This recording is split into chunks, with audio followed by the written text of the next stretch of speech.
امریکہ بحیثیت حکومت ایک الگ چیز ہے اور عوام بحیثیت عوام ان کی اپنی کچھ سوچ ہے.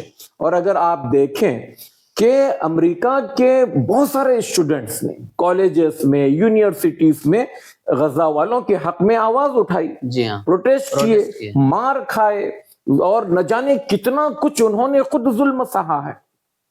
اب لاس اینجلس میں بھی ہو سکتا ہے اس میں بہت سارے لوگ ہیں جو فلسطین کے ساتھ کھڑے ہیں, غزہ کے ساتھ کھڑے ہیں. اچھا, دوسری بات اس میں مسلمان ہیں. تیسری بات اگر اس میں یہودی بھی ہیں تو یہودیوں میں بھی بہت سارے یہودی ایسے تھے جو اسرائیل کے اس پالیسی کے خلاف. اهدنا الصراط المستقیم.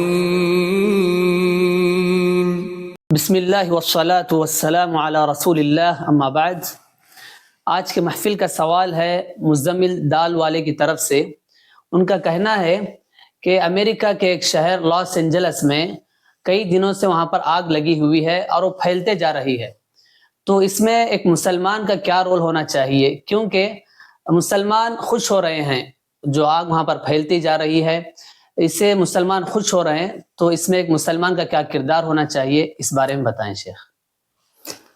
بسم اللہ الرحمن الرحیم, الحمدللہ والصلاة والسلام علی رسول اللہ, اما بعد.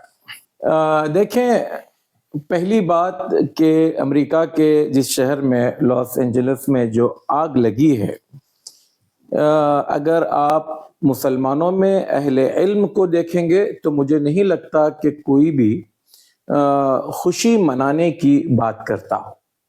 ہاں, عام عوام میں یہ ایک جذبہ ہے کہ اس کو وہ اسرائیل کے اوپر, اسرائیل نے جو ظلم و زیادتی فلسطینیوں پر پچھلے 80 سالوں سے کر رہا ہے, اور خاص کر اس وقت میں اس کا جو جنون ہے اور جس حد تک وہ ظلم و زیادتی کر کر ان کی نسل کشی کر رہا تھا اور جس انداز میں ان کے شہر غزہ کو تار تار برباد کیا, تہس نہس کیا, تو عوام یا عام لوگ یہ سمجھتے ہیں کہ کہیں نہ کہیں یہ اللہ تعالیٰ کا ایک عذاب ہے, کیونکہ امریکہ برابر اس ظلم میں اس کے ساتھ کھڑا ہے. جی, بلکہ اگر ہماری چالو زبان میں ایک محاورہ آتا ہے, چائے سے زیادہ کیتلی گرم.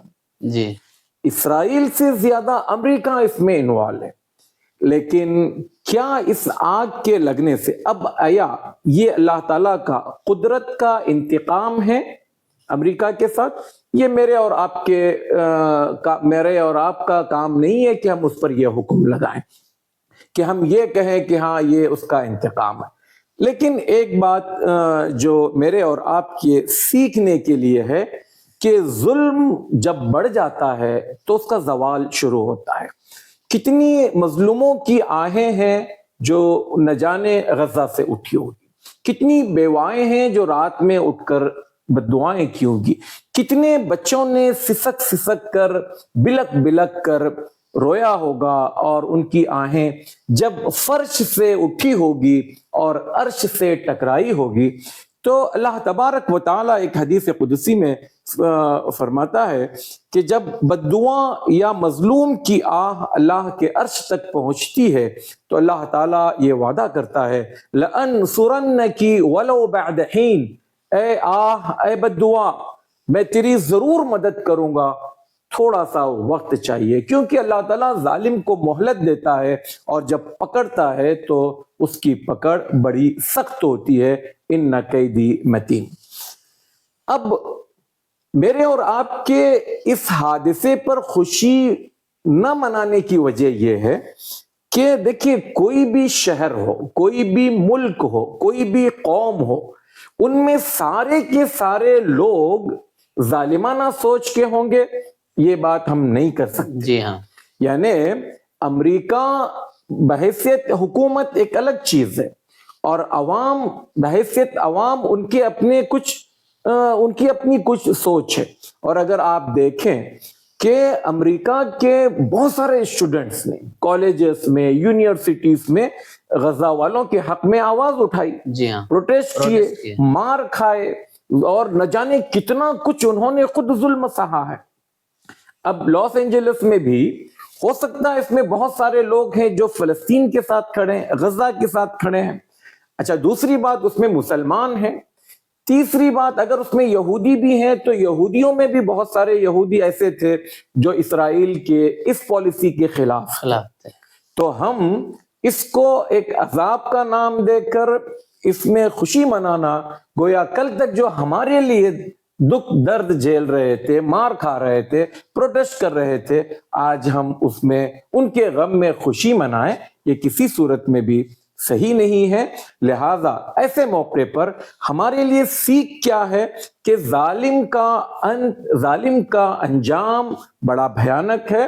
ہر وہ انسان جو طاقت کے نشے میں ہے، دولت کے نشے میں ہے اور اپنے ماتحت لوگوں پر ظلم کر رہا ہے، وہ اس سے امریکہ سے سیکھے کہ وہ امریکہ جس کو اپنی طاقت کا، اپنے وسائل کا، اپنی ٹیکنالوجی کا اتنا گھمنڈ ہے کہ اللہ تعالیٰ نے آگ کہاں سے لگی اس کو پتہ نہیں.